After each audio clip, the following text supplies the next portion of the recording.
Greetings to everyone who is joining us online for our conversation today on climate resilience and what more do we need to do collectively as scientists, as innovators, as investors, as leaders in business and communities to work with policymakers to both secure natural ecosystems while also sustaining people's lives and livelihoods.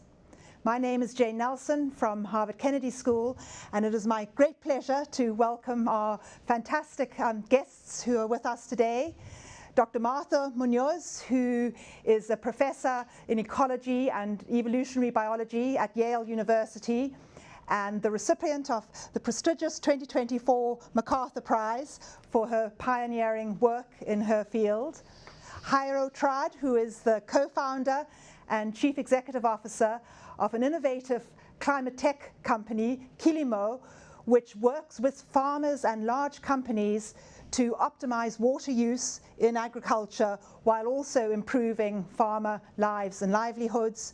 And Andre Hoffman, who is vice chair of Roche Holdings, one of the world's leading pharmaceutical companies. He is currently a co-chair of the World Economic Forum and a mentor to many of us in the field of corporate sustainability and philanthropy. Thank you all for being with us. And as we all know, the planet we're facing intensifying both environmental, socioeconomic, and political challenges.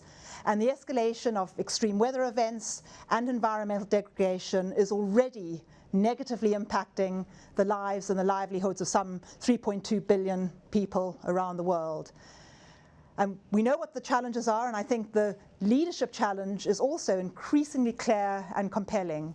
First of all, how do we do a better job at both listening to but also communicating what respected scientists from different disciplines are telling us about the state of our planet and the state of people's lives? Secondly, how do we do a better job of taking that information, both the sort of scientific data, the scientific evidence, and integrating it into decision-making of policymakers, of business leaders, of investors, of innovators, of entrepreneurs? And thirdly, how do we do a better job of operating across both disciplinary boundaries but also cross-sector boundaries to scale the type of solutions that I think we're beginning to develop when it comes to simultaneously securing natural ecosystems while improving people's lives and livelihoods? And so although the challenge is clear and compelling, it's also very difficult and complex, but it's urgent, and I think it's getting more urgent every day. And so that's sort of some of the themes we want to pick out in the conversation today.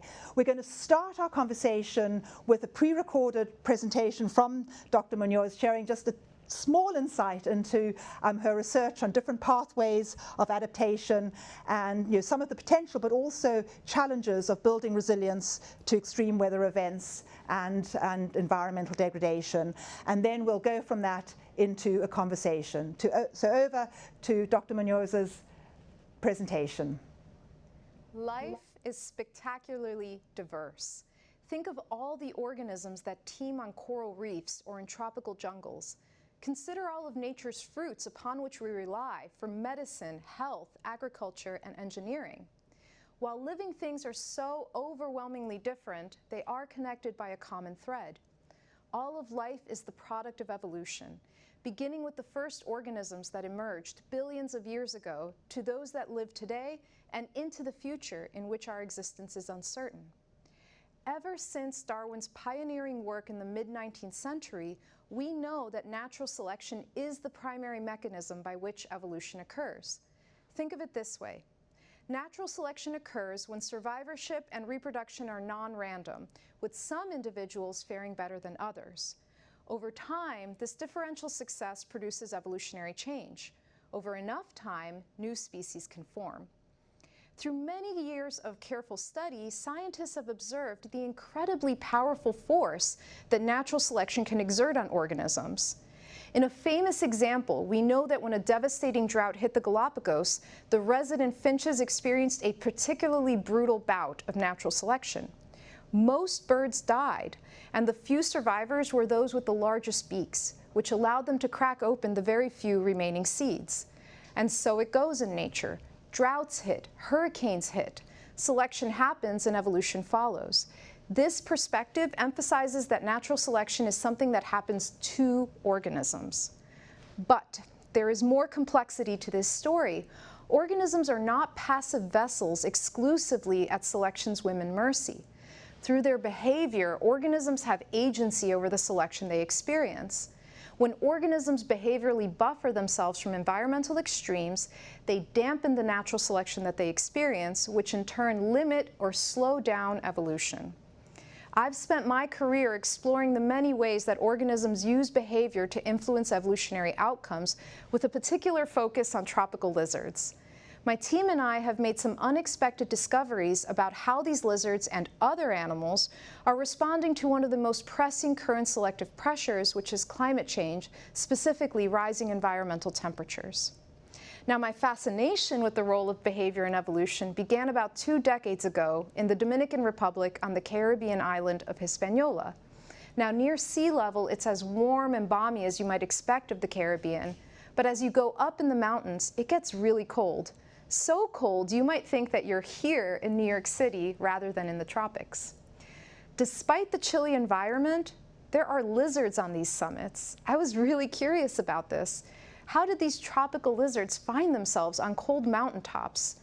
I spent many years carefully studying these lizards and made a startling discovery. These lizards were not physiologically adapted to life at high elevation.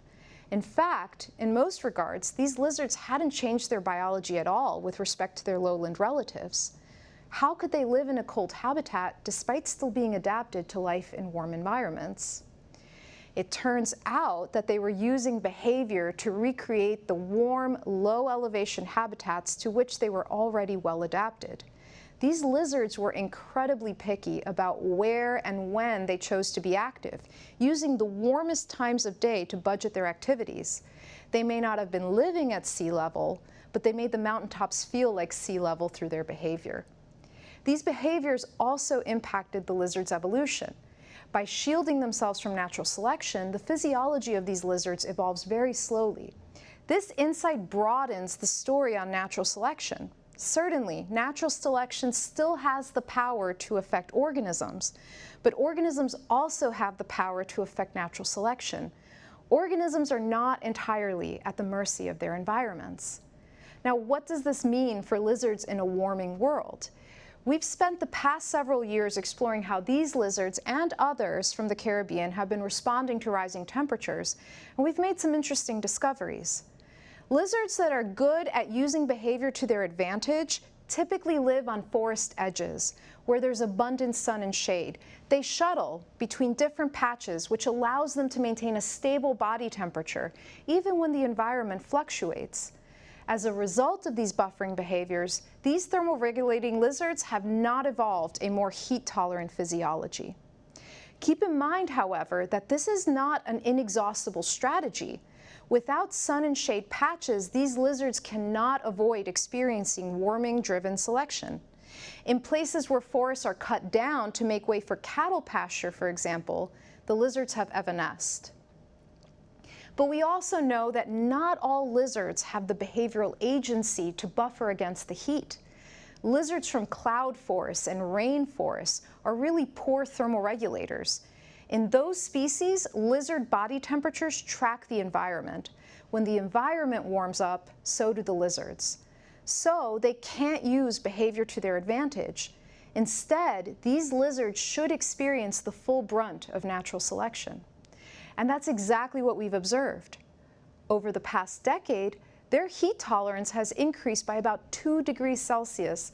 This is an incredible amount of physiological change in a really short window. This also is not an inexhaustible strategy. These heat tolerances are now hitting the upper ceiling of what we know to even be possible in these lizards, and it's unclear how much farther they can go. If the source of selection, that is rising temperatures, doesn't abate, then the extinction risk rises. And they're intimately tied to those closed canopy forests. If we lose the forest, we lose the species. Cloud forests and rainforests are hotspots of species richness, so a lot of biodiversity is at risk. In the context of global change, these findings are eye-opening. As temperatures rise, behavioral and physiological adjustment are two of the primary weapons that organisms have in their arsenal to contend with the challenge. But we find that these two weapons cannot be deployed simultaneously. In fact, the factors that make behavioral buffering more likely also make physiological adaptation less likely, and vice versa. The arsenal that these lizards and other animals can marshal to their defense is effectively cut in half. These discoveries I've shared do not just apply to lizards, they apply to all animals.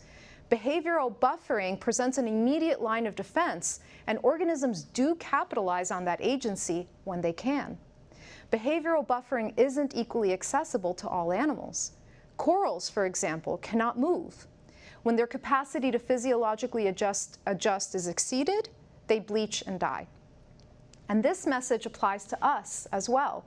We are all subject to global change and its many consequences, not just our generation, but also the ones that will inherit our decisions, both the beneficial and harmful ones. We are already experiencing the health, food, and economic costs of rising temperatures.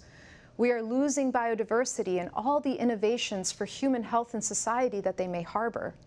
In many ways, we are no different than these Caribbean lizards and other organisms on Earth.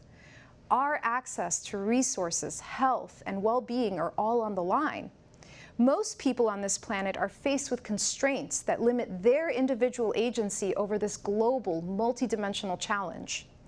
Some of us, however, have greater power and agency to change circumstances, to improve the landscape for all. We're here to discuss how decisions made in the present will impact the future. I encourage us to reflect on those choices, the agency we choose to enact, and how those will determine resilience, vulnerability, or loss.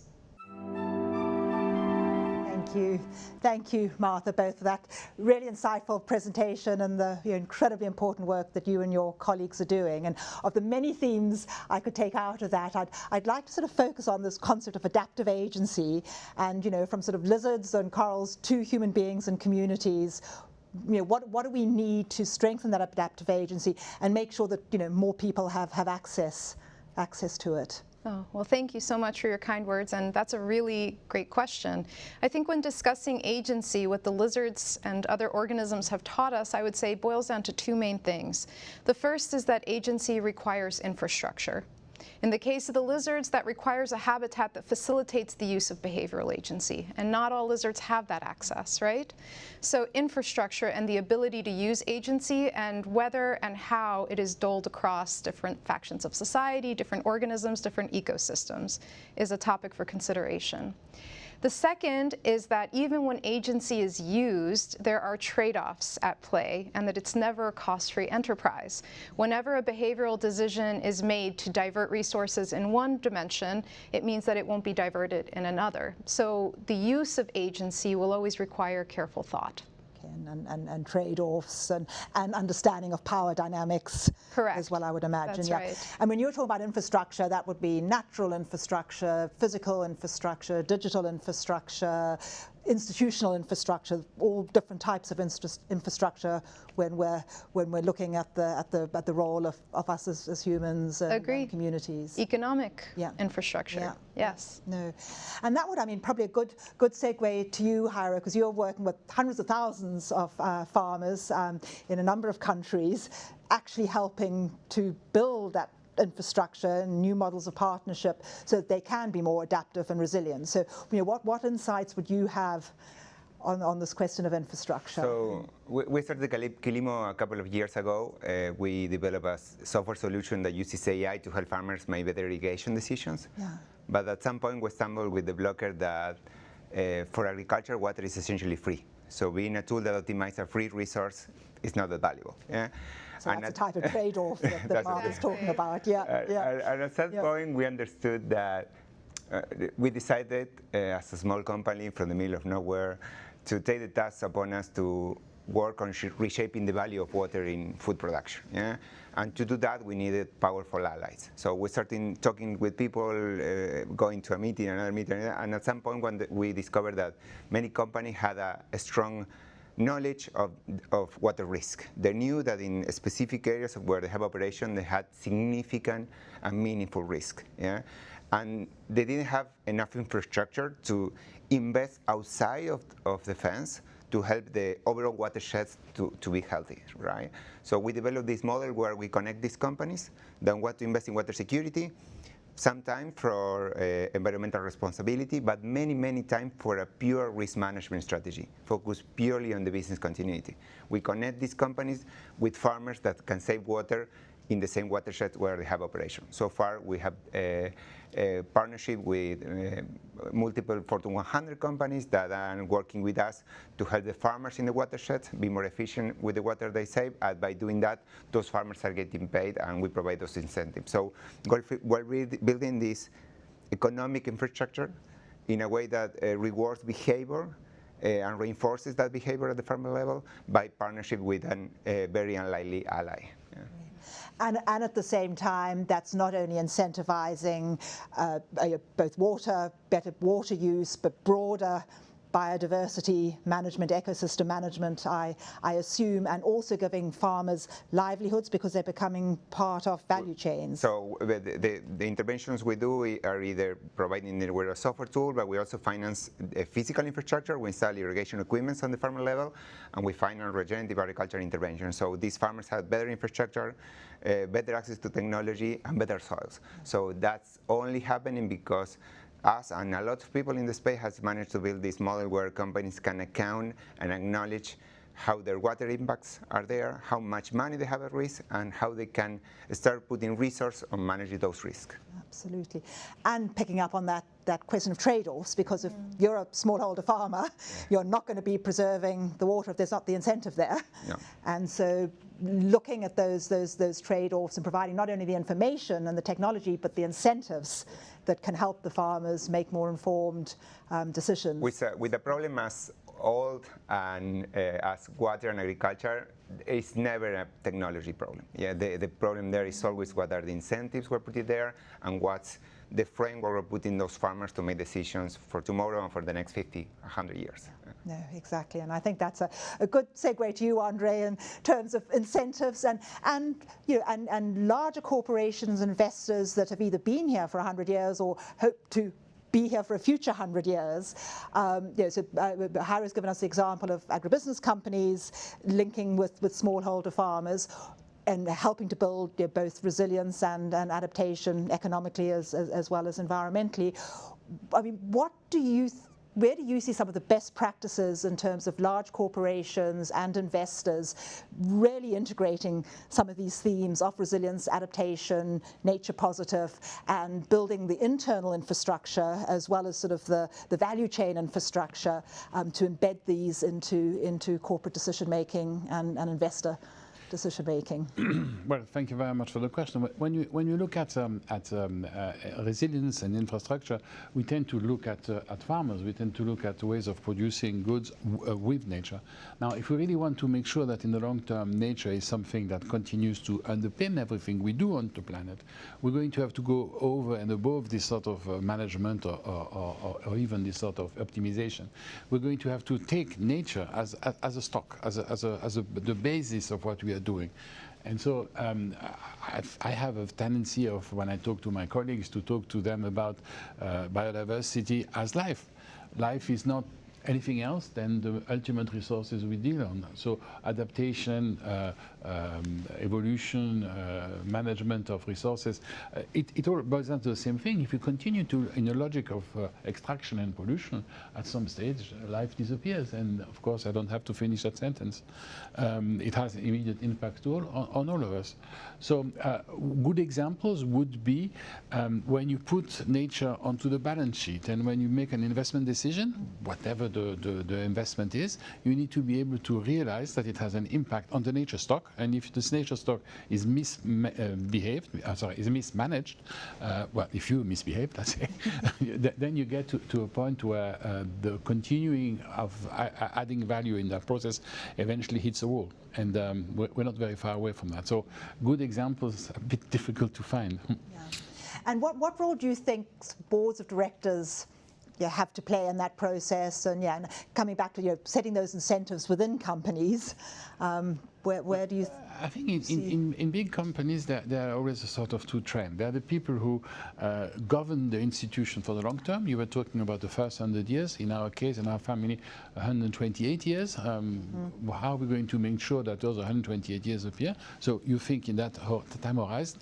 But for the majority of management, what I would call, without any intention of negativeness, the middle management, what counts is the budget. You need to deliver. If you don't deliver, you're no longer part of the conversation. If the company becomes unprofitable, then you're a problem, and nobody wants a problem. So if you really want to use business as a source for good, you need to make sure that you create this value on the long term. And that's not just a conversation you have in front of the camera. That's something that really has to happen every day in the field. And it's very important that this value of preservation, and I must say even restoration, is something that drives us. Otherwise, we're not going to be able to continue the system as it exists. The current status quo is not working. Absolutely, and I think building on that, your framing of nature as life, and it's preservation, it's restoration, it's regeneration, nature positive. There's the science and there's the data that I think we're increasingly aware of, but need to be more aware of. There's the incentives and the infrastructure, but there's also the inspiration, the mobilization of citizens, of managers, of young people, of investors, of innovators, of farmers. And it seems one of the challenges we have is making that link between all the research that you and your colleagues and many other brilliant scientists are doing around the world, and the evidence that you are finding and demonstrating. How do we make that link, and from a communication perspective, to inspire and mobilize not just decision makers, but as you say, sort of everyone at every level of a company, farmers, communities, citizens. And Martha, maybe back to you. I mean, what more could we be doing to communicate the science better, and to change behaviors? Well, that's a big question and a really important one. I think we are, as scientists, storytellers. We tell the story of nature. Yeah. And I read a lot of literature and poetry. The difference is this story is true. It's the story of us and our place in the world. So I think we all have a natural curiosity for the natural world and for our place in it. I can tell you that that's why I got into this field. I didn't make these discoveries that I shared with you intentionally or with the purpose of making those discoveries. They came from the natural course of the work of studying the organisms that began with a fascination and a curiosity for nature and just putting one foot in front of the other. So I think that message, that basic curiosity that motivates life scientists, but scientists in general, is lost a little bit. And that connection to what we're trying to preserve gets lost a little bit. I can tell you that organisms are far more dimensional than their extinction risk. Very good point. Interesting, yeah. So when we think, for example, of the icons of conservation, we can think of, for example, the panda. Yeah. And a lot of really important work that has gone into conserving the panda, and for good reason. But when you ask anyone what they know about the panda, they're very likely to tell you that it eats bamboo and it's at high risk of extinction.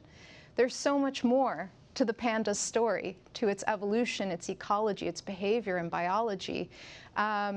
We can do better as stewards of the stories of organisms at telling the dimensionality, the totality, giving more holistic perspectives on organisms.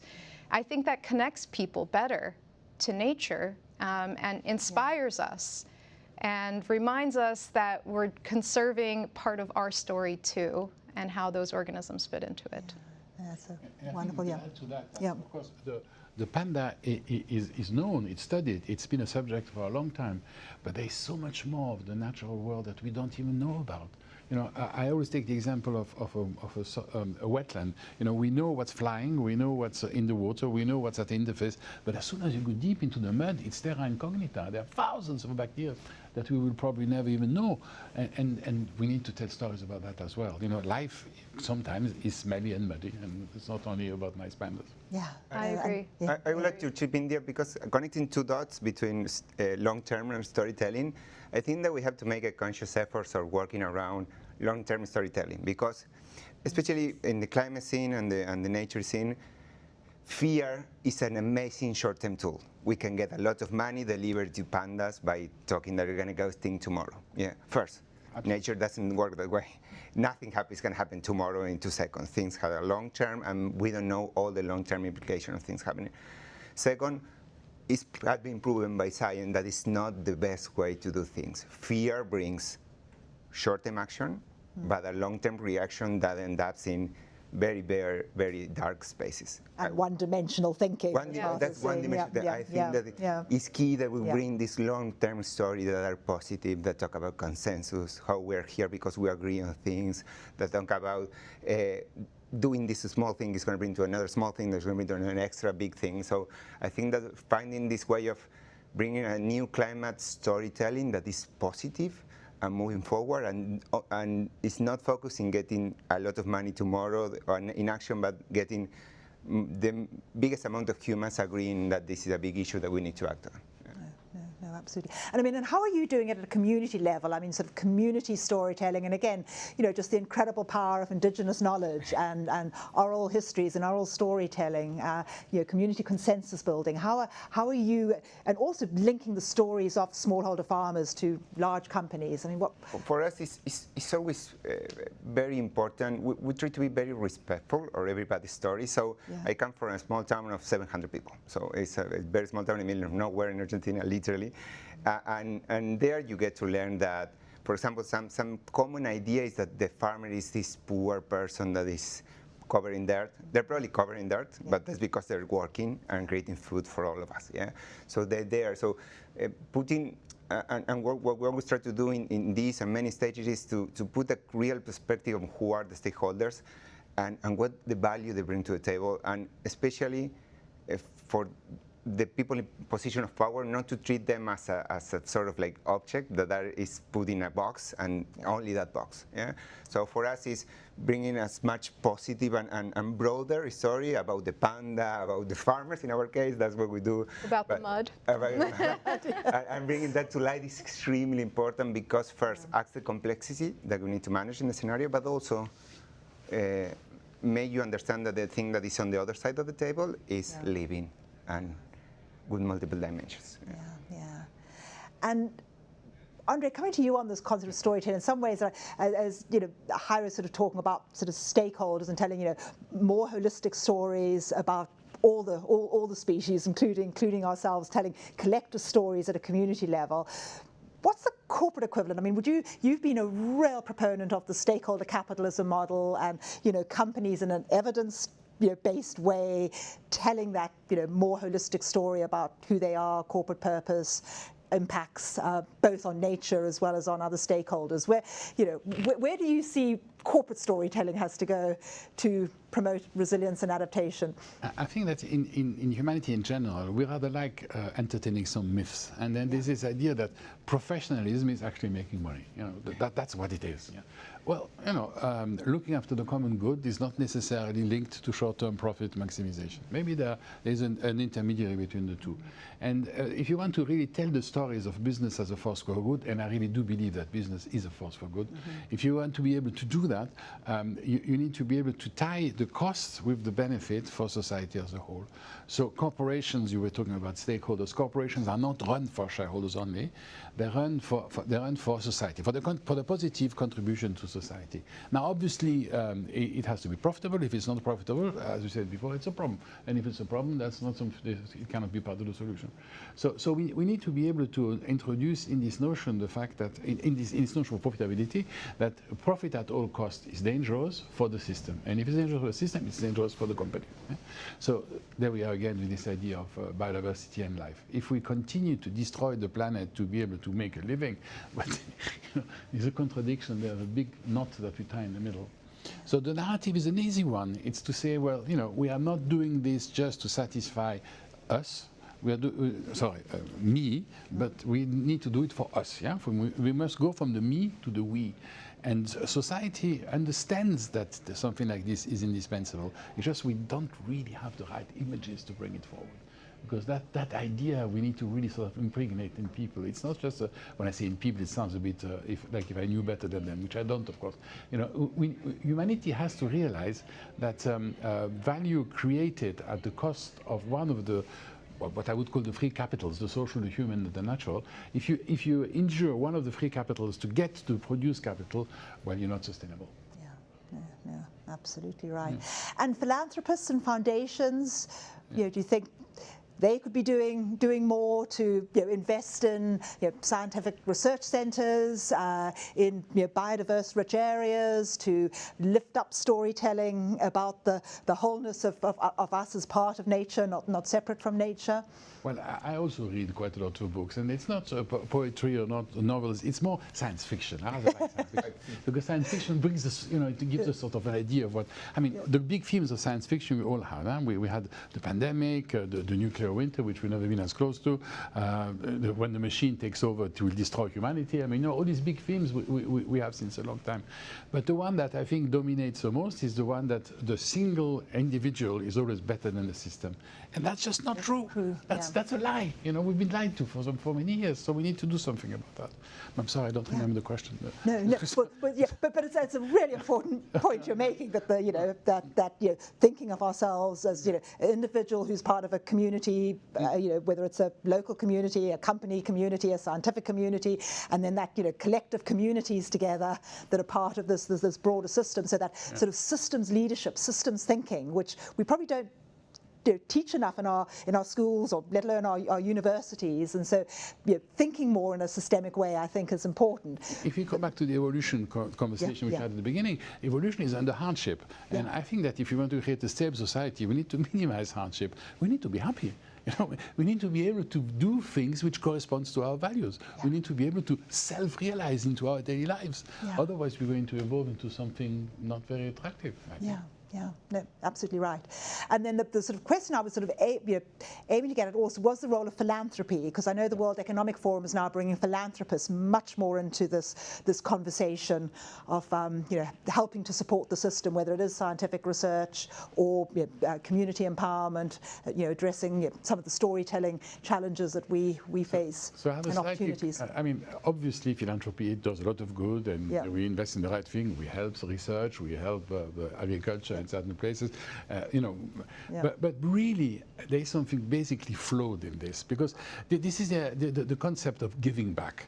Now, I mean, if you give back, it implies you have taken.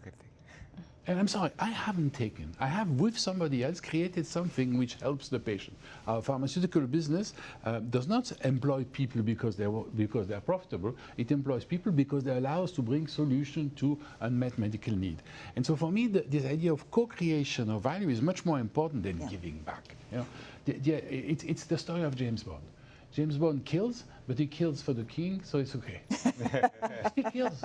He still kills, And so the idea of making profit at all costs, because after that we give back to society, for me that's a basic flaw of the system. No, I don't want philanthropists who are listening to stop giving, and please do continue to give. It's a good idea. It's a pool of money that you can actually use for something. But believing that it justifies it's not how you spend the money that matters. It's how you make it. How you make it, absolutely. And that's so important. If you don't get that thing through, So that's my view of philanthropy. Sorry. No, and I think that's a very, very strong message of not how you spend the money or allocate the money afterwards, but how you make it, as well as how it gets allocated. And I want to pick up on that theme of co-creation and sort of co-problem solving. And Martha, come back to you, and that you're obviously an esteemed scientist. You're based at Yale, but you do a lot of work in the field, on the ground, with local communities, local partners. How are you co-creating in a way that, as Jairo mentioned, sort of recognizes power dynamics, recognizes that not everyone has the same access to infrastructure, to information? What are you doing to not just build partnerships, but to co-create solutions and enable your research? Oh, that's a great question. I do these collaborations in the name of science. So the purpose of the work that I do is to understand the organisms better, hopefully ultimately to conserve them better. I engage in institutional partnerships. This means that, you know, for example, in the Dominican Republic, I've been working there more than a decade and a half. I've established relationships with people in the government, in museums, in universities. People who are in my lab, you know, formerly worked for the government in species conservation in the Dominican Republic. So the idea that science can occur in this spatial vacuum is generally untrue. And I would argue that the quality of the work we've been able to do and the impact of that work has been broadened because we've made strong partnerships with non-academic entities. And in my experience, the total is always greater than the sum of the parts. So yeah, we've benefited a lot and grown a lot through these collaborations. And as sort of indigenous knowledge and traditional knowledge, how do you sort of incorporate that? Local naturalists, people who, I mean, we are naturally curious about the world around us, and the places where I do research is no different. I have learned so much about the organisms by talking to like-minded nerds, people who like to go out, study the organisms, explore where they live, and they, you know, those individuals have become collaborators, true collaborators in the research. There isn't a project that I've done that hasn't benefited or required or grown because I've worked with people who know more about the organisms than I could ever hope to. Yeah. Spent a lot of grounded there, yes, and live there, and that yes, again, nature is life, and it's their lives. Of course. Yeah. So I can spend a few weeks, you know, in the company of lizards, which I happily do, but others spend their whole lives in the company of these organisms, right? And know more than I could ever hope to gain. So those partnerships are very important to the work. And that combination of that sort of curiosity with you know, deep-seated respect and humility wherever we're engaging and wherever we're working. Yes, and meet people where they are, and you know, don't helicopter in and out. Truly collaborate. Yeah. Those have turned into friendships and partnerships and long-term collaborations. You know, I see as this part of the same ecosystem. And equal stakeholders. And that's where the government funding, corporate philanthropic funding is important. Coming back to your point, Harry, that you know, it takes time to build the trust, to build the relationships, to do the type of research that you're doing, to, you know, and you know, for ecosystems, you know, both natural and our sort of human ecosystems to continue to adapt and co-create and evolve. And so being able to, you know, demonstrate sort of some short-term progress, but also invest in the long term, and those relationships that do take time to build, you know, over longer periods is crucial. And Haro, as we sort of start to sort of close up, you know, back to you on this idea of co-creation, you know, which and in some ways is, you know, an even more powerful term to me than partnership, and that it's, you know, what are you actually trying to achieve by coming together? My idea of, so connecting two amazing dots here, so my idea of a true partnership is a partnership that feels stupid. I mean, why are these people collaborating? It truly doesn't make sense. Because we think that there's so much value to be unlocked there. So something that happens all the time when we say, so a tech company is paying us so we can pay farmers so they are more efficient. People say, what? How that makes sense? And then we explain the business case. The tech company is being egoistic. Yeah, they want to preserve the water for the long term because they want to be there for the long term. Yeah, we are a company. We're thinking ourselves. I mean, we want to create a business that creates value. And farmers are being egoistic. If they get the right incentives, they're gonna certainly do the right things, right? So, and by doing that, we create this type of unique models where everybody wins, but winning for themselves. But we were there organizing and helping that thing happen. So we think that acknowledging that creating systemic change means that you have to go with the idea that everybody is rooting from themselves. And that's fine. Evolution happens only because everybody is trying to survive. Yeah? And then trying to bring the right stakeholders to the table so that circle of value gets created, and that not only spills for the stakeholders there, but then in the areas where we have operation, there is more water available for the community. Yeah? And also our farmers can produce more food. So there are many other stakeholders that get benefit from that circle of value between partnership that will never be at the same table ever. Is very valuable, and that's what we look for. Yeah, interesting. And it's both you try to create that sort of circle of value, but also respect. And going back to one of Martha's opening comments, of trade-offs do have to be made, and so if you've got that trust and respect, it's easier to to address some of those difficult decisions and questions. Well, I'm conscious we are very quickly running out of time here, and with COP30 coming up and the World Social Summit coming up, what would be your sort of closing call to action for leaders in your community in terms of what's needed to take a more systemic approach and achieve scale in co-creating solutions both for natural ecosystems as well as people? And maybe again we can start with you, Martha, in terms of a call to action. Well, that's an important thing to consider. I will not do a call to action that I wouldn't also hold myself accountable for. So this is as much a call to myself as to my peers. I think the organisms can't speak for themselves, right? And so we are the ones who can tell the stories of nature. And it's very easy, I'm as guilty of this as any, to do that within our community, to do that to our peers at scientific conferences, but it needs to be broader than that. We need to make the effort to speak across disciplines and tell the story of nature in a way that is accessible to everyone across disciplines. Because as I said before, partnership will always be greater than the sum of the parts. I consider myself one of those parts, and I know that by sharing these stories with other individuals with different skill sets and capacities, we can scale better. So I would say to continue, I know many scientists do that, to continue doing that and think about new ways in which we could do that. And potentially harnessing some of the potential of social media and sort of very creative ways of storytelling and and connecting. And I like both the sort of multidisciplinary approach within scholarship and the academy, but also that cross-sector approach, which obviously Hari, you lead on. So what would your call to action from a PMO perspective? Water is the final boss of collective action. It's a huge problem that when you get into the space, you're not gonna solve it alone. So I think this has been said many times, but I think it's especially needed at this moment. Please don't give up on collaboration. Yeah, we need to keep collaborating.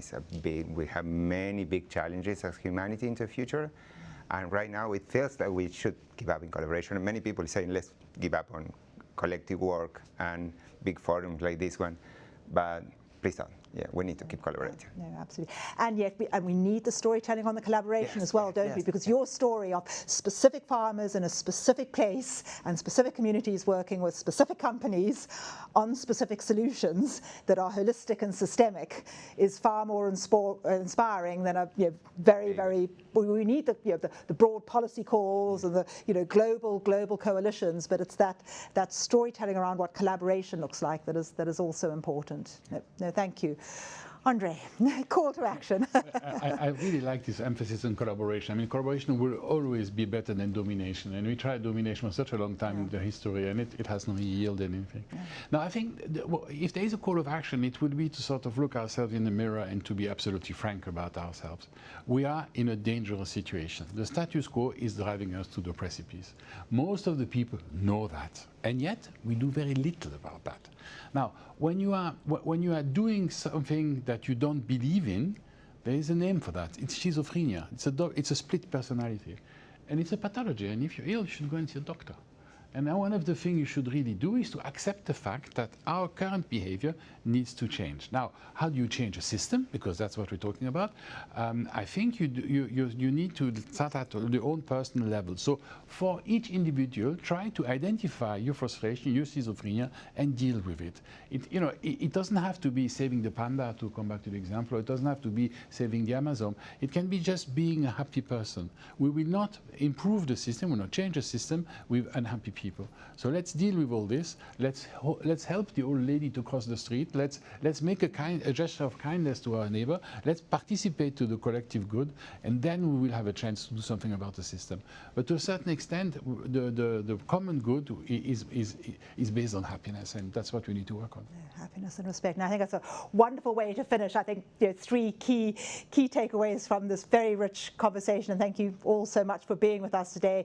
One is, nature is life, our lives as well as the lives of all the species, and for many of the species we're at the precipice, and there is an urgency here that we have to address, but we have to address it in a way that brings in creativity, curiosity, co-creation, problem-solving approaches, and a more systemic approach. But we cannot separate ourselves as the human species from both the risks but also the incredible opportunities of being part of the broader natural system. Secondly, this key point about taking a systemic approach, understanding, whether it's at a local community, at a global level, within your sort of research domain, who are the key stakeholders? How do we both get the key stakeholders around the table, recognize the power dynamics, and through genuine respect and consultation, understand the system, understand the infrastructure, opportunities, constraints, the incentives, so that we can make that sort of collective decision-making work. But then I think that final point that all of our leadership responsibilities as individuals, and curiosity, kindness, seeing ourselves as something larger than ourselves, as someone who engages a lot with students and young people.